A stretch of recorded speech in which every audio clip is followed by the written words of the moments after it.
Hello everyone, this is Defense Politics Asia, and this is the analysis, or reporting of the situation for the Russian offensive. It may be surprising to you that the Russian offensive is still ongoing, but the reality is, since the beginning of the winter offensive by the Russians, the winter offensive has transited into the spring offensive. The offensive has not stopped. As much as the hype in the media is all talking about the Ukrainian offensive, actually the Russian offensive is actually the thing that is actually happening for real. So I want to talk about the Russian offensive that is actually still ongoing. And of course you probably would know that the main offensive is actually ongoing in the Bakhmut region, and there's actually another one that is ongoing is in the Avdiivka region, and there is at Kreminna region. So this is the three main the main parts where the Russian offensive is actually ongoing, and also around the Marinka region. So it's kind of funny because the media is talking so much about the Ukrainian offensive, totally ignoring that the Russian offensive is actually a thing, which is why here we are to cover. So the Russian, let's go to the most popular one, which is the Bakhmut. So previously, if you have followed me for a long time, you'll probably know that the Bakhmut is actually more like a pincer movement that is actually ongoing, and this pincer kind of stopped because they started to hold back because of the impending Ukrainian offensive. The Ukrainian offensive is likely to come soon, anytime now. And in fact, in some ways, it's already started. The initial part, the phase 1 of it, where it's the probing and scouting reconnaissance phase. And the Russians are, in terms of their strategy, they are not wanting to expose themselves. They want to be in the position where they are in the defense line, where they can hold their positions very well against any form of attack, which is also why you don't see the front line changing anymore. We do not see the fighting previously that was reported at Orikovo-Vasilivka much. They didn't push out of Zaliniansky also. They didn't go for Minkivka. They didn't go for Krychorivka. They didn't actually go to the rear of Kalini or capture Bodanivka. No, and in the south, they didn't also go for Stuposhki or Bilohora or Dilievka, Preteshne. All these are not important to the Russians right now. What is important to the Russians right now is to hold the line and create kill zones for the Ukrainians to step in. One of these kill zones is in Bakhmut. As the Wagner forces continue to make their advances within the city, this puts pressure on the Ukrainians to try to hold the line, and this is like a trap that they created for themselves, because they made so much out of Bakhmut that they made a rather not that strategically important city by the time of where the front line is right now, to become the primary place where they must hold.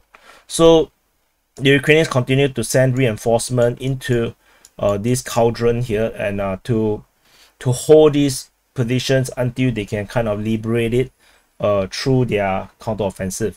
And the Russians, knowing this, basically kind of hold the line in the north and in the south, and just bombard the hell out of any reinforcements. And this is proving to be extremely effective at grinding down the Ukrainian combat capability. And this is what is happening right now in Bakhmut. This is where they kind of force the Ukrainians into this unenviable situation of sending troops into a narrow place where it's entirely fire controlled by the Russians. So the Russians just kill easily, and it's unfortunate that the Ukrainians are taking up this bait that the Wagner forces deliberately created, and Ukrainians just step into it. And the Ukrainians know it's a trap, but they are already committed to it. Rumors says that Zelensky has, this is actually based on hacking by the Russian hackers. they actually found the order signed by Zelensky for the withdrawal of Bakhmut in early March. And 2 days later, it was entirely countered. I think it's 12th March, if I'm not wrong. It was entirely countered by Zelensky. Zelensky said that after consultation and recommendation by the generals, they decided to fight Bakhmut. And this basically so when I was reporting that, I said that Zelensky basically threw the generals under the bus. And this is exactly what's happening. The battle is unwinnable, as we can see, the Russian forces continue to make progress within Bakhmut. And the Ukrainians don't reinforce or resupply the Ukrainian forces within Bakhmut, because if they stop, the city will fall almost instantly. It's entirely unable to hold without constant reinforcement, and even with constant reinforcement, they are struggling to hold, because many of these reinforcement does not ever reach Bakhmut, because along the way they got killed off. So this, and then the Russians, on top of doing this, attracting the Ukrainians into this kill zone, they continue to bombard any Ukrainian forces that is forming up in the rear. In Chasivya, Mykolaiivka, Pretashne, sometimes in Konstantinivka, Ivanivske, Bodanivka, Khryhorivka, they just bombard them. As to Poshki as well, they just bombard them. As long as they manage to discover a gathering of forces, they got struck by airstrike or artillery strike. And these, on top of the grinding down of the reinforcements, are very effective at totally grind out the Ukrainians' ability to even launch a counteroffensive in the Bakhmut front. So Prigozhin actually says that the route to Sloviansk and Kramatorsk is now open. They say that this route is now open somehow, and I think that he's being somewhat honest. It seems like he has realized that most of the Ukrainian forces that is around this area here that are supposed to launch the counteroffensive, which is where I think they will do either here or through Siversk front, has been, and to go around to the rear of Bakhmut has been entirely diminished. And it seems like the entire force that was previously gathering here has been sent into Bodanivka and Bakhmut. And as a result, the lack of forces within this area might be the reason why Prigozhin made that kind of statement, saying that the Russians can now push through towards Sloviansk and Kramatorsk. But the thing is, the Russians will not do it, because there's no reasons to do it. The situation, the frontline situation for the Russians are very favorable to the Russians. Any Ukrainian forces that try to go into this area here will just go into to prepared kill zones, to coordinates that the Russians already prepared for their artillery and airstrikes.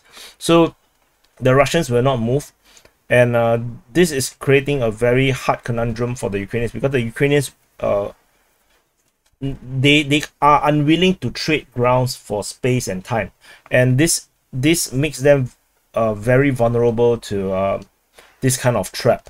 And the Russians are also not stupid. They don't want to push through. The reason, because there are definitely more Ukrainian forces and preparation, defenses lines, and traps, and minings, all sort of things that are waiting for the Russian forces, and the Russians are not in a rush. So if they push through, and let's say the Russians now have a salient like this, then they themselves will be in danger of possible cutting off, and then they can create a encirclement of this force, because there's a lot of vulnerabilities into just pushing through the highway. So the Russians are not going to do it, and this is just a trap.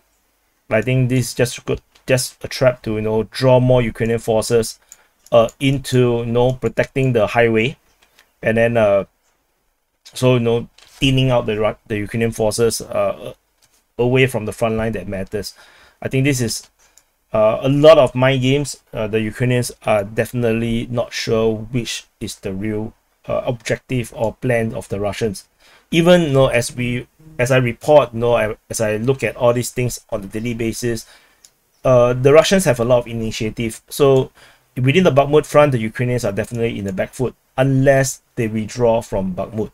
Without withdrawing from Bakhmut, they are just going to continue to send troops into this area and die, and this is just horrid. So in the bigger front, is in the bigger macro situation, is exactly the same thing. The Russians are holding the line. The Russians are entirely not interested to push. The entire front line does not change. The Russians, even though we have a lot of mentions of fighting within the Serebransky Forest Tree, in the Dibrova region, we have like footages of TOS-1, BMPT, T-90Ms, all fighting within the Bakhmut, within the Serebransky Forest Tree. It seems that the front line never changed, right? You realize that the front line almost never changed because the Russians has already established a pretty comfortable line, and they just don't want to move. They are just waiting for the Ukrainians to continue to send troops to go into the trenches where the trenches was previously destroyed, and then they can then destroy them again. So it's the kind of like they prepared a kill zone and then just waiting for the AI to come. When you play real-time strategy games, when you prepared a very good kill zone, you just wait for the stupid AI to just keep coming to you, and then you destroy them, and then you take your time to destroy the economy, and then there will be a point where the opponents will not be able to attack anymore, and that's when you attack. And I believe the Russians, in the real world, somehow is taking this very primitive kind of real-time strategy games tactic, where that's how we deal with AI. And this AI is dumb because they will just rush you, and then as long as you can prepare a kill zone, you can win the game. Somehow the Ukrainians are attacking or trying to take up positions where it was already destroyed by the Russians, and rather than hold back and dare the Russians to come, the Ukrainians go back to take the positions again, and this is just not working out. And there's within the Russian offensive, there's a very weird place where at below Horivka, this like entirely out of the Russian battle plan. I'm not sure who is exactly fighting here. It seems like the Luhansk militias are still trying to attack this area. Maybe they are reinforced by Spetsnaz, particularly maybe from Chechnya. They are trying to recapture this place so that they can actually claim that they have most of Luhansk. But somehow this is not working out. Definitely, it's not working out. The Ukrainians are holding a very strong line here. Or maybe they are just keeping the Ukrainians entertained. They just send some forces here, and then keep the Ukrainians continue to send forces into the Bilohorivka region, distracted away from the other front lines. That could also be possible. And otherwise, you can see the front line here also didn't change. There's a lot of talk about the fighting in the east of Nevsky along this gully, this valley region. The front line don't change as well. The front line at Makievka don't change. There's a lot of talk about Novoselivsky and Kuzymivka. This is just such a small area. This is just merely 3 kilometers in width. The front line don't change. The Ukrainians take the Novoselivsky, a totally smashed and flattened town, and the Russians are on Kuzymivka side. And the Ukrainians continue to try to probe, but to no avail. Kupiansk Sviatove front is exactly the same. Previously, we have some limited offensive within the Kreminna region. I believe this was because the Russians actually attacked Vorishny and Kreminna. They captured these two towns. Mainly, they want to stop this crossing. So this crossing here at Vorishna is vital. So by controlling this crossing, they can secure the defensive position better. And as of now, it seems like the Russians are happy with the defensive positions. They are not moving anymore. There is no more real offensive in this area here. And they hold a position at Liman Pershi to Kreminna, and this line is basically fixed. They do not change this line anymore. And they are holding along the forest line all the way to Vishana. This is likely the line. And the Ukrainians have been trying a lot on Sinkivka. They're trying to fight in this area here, but the front line just don't change. The Russians are just not attacking. So the real offensive is only in Bakhmut. So in Avdiivka, the other one of the second biggest front line, or the major front line that the Russians offensive are still ongoing, is also a bit weird. After making a very serious push for Stepove and then at Vereshne, and even going to the edge of Avdiivka, and they allegedly captured Kayamka, and trying to push for the coal mine, the coke factory. What is it called? Coke plant. Yeah. So after that, then the Russians just not doing anything more. They are just holding position. So all the offensive that is constantly reported by the Ukrainian Defense Ministry, you can basically just see it as a bombardment, because the Russians are basically just doing positional warfare within this area here. Even the fighting here, as they captured this highway region here, is arbitrary almost. There is no real push for Kreminna or Novo. Maybe the Ukrainians have very good, strong entrenchment line, perhaps, but there is no real, as far as my reporting goes, it doesn't feel like there is a serious push in this region as well. Even the fighting for Giverny, there is no real offensive. There is no video footages. There is no detailed information. There is only some detailed information about the fighting around the north of Vodian, as they try to hold these trench lines around here. The Ukrainians did try to counterattack a bit, which is why the Russians push back. Otherwise, no real fighting. There's no real offensive operations ongoing. Even at Pervomaisky, it doesn't feel like the Russians really want to capture this town at all. The entrenchment here, according to some satellite images, especially if you look at the satellite images that's coming out from Pisky, as you can now see here in the updated Google Maps, it's ridiculous. You can see the trench line is going across all the neighborhood, every single building there's trench line. And you can see in the north here, it's the same thing. The trench line is just everywhere. I believe this is exactly the same situation over in Pervomaisky right now. So there is no reasons for the Russians to capture all these grounds for now. They don't feel the need. The focus is still, upon their military objective to demilitarize. So they are not going to take any risk and then get their own forces wiped out. So they are now in very comfortable positions. This is what I think. Even for Marinka is another of the very good example. How could it be possible that after half a year of fighting or more, they're still in the same place? The Russians have been at Druzhby Avenue, this center part of Marinka, for half a year.